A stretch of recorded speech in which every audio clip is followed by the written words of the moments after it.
And topping the news this hour with breaking news, a deadly crash on the Katy Freeway involving a MetroBus. This is on the west side of town, traveling inbound near Highway 6. You can see the flashing lights, see the backup. Information is limited at this time, but we know at least 5 cars were involved and 1 person was killed. You can expect heavy traffic in both directions in this area for the next several hours. We'll, of course, keep you updated.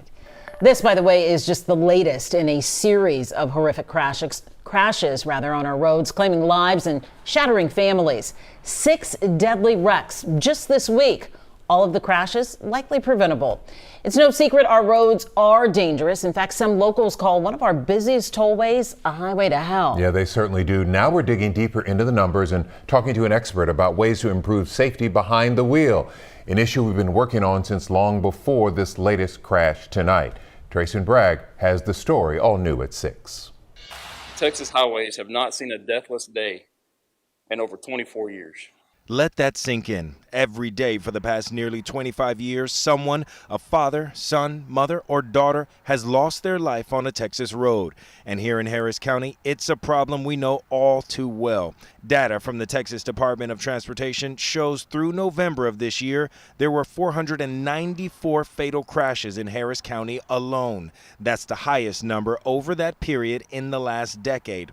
And when it comes to which roads are the worst, the data showed I-45 is the deadliest with 42 fatal wrecks so far this year, followed by Highway 59 with 35 deadly crashes and I-10 with 32 fatal crashes. It's those deadly wrecks on our freeways that led to a new multi-agency task force on the Grand Parkway. We know driving on our roads can be more like driving on a racetrack. It might even be more dangerous, just as NASCAR driver turned driving instructor Brad Coleman.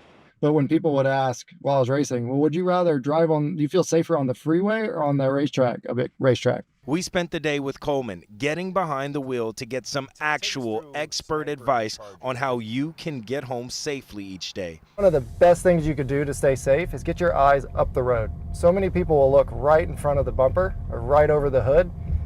That's not where stuff's happening. It's up ahead. Don't look just at the car in front of you, look at the car in front of them. Coleman says a key to keeping you safe is to give the person in front of you plenty of room. He urges us all to resist the urge to tailgate. If you're tailgating somebody, person behind you is tailgating you. If they stop right in front of you, you slam on your brakes, person behind you is going to hit you.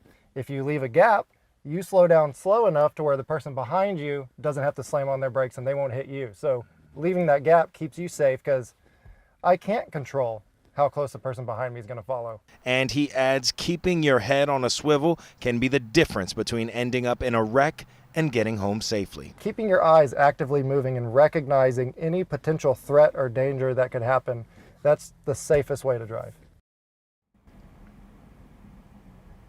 And of course, the number one tip that we all need to keep in mind when we're driving is to make sure we put our cell phone away and out of sight when we're behind the wheel. And of course, I couldn't put all of Brad's expert advice in the story tonight. So guess what? We're going to put his entire interview on our website, khou.com, and of course on KHOU 11+. That's our app there. So Len, Mia, I'll send it back to you in the studio because with all this in mind, I'm getting ready to head home because my work day is done. Yeah, soon as you said it, I was about to raise my phone and go, and what about this? But then you covered it. Thank you.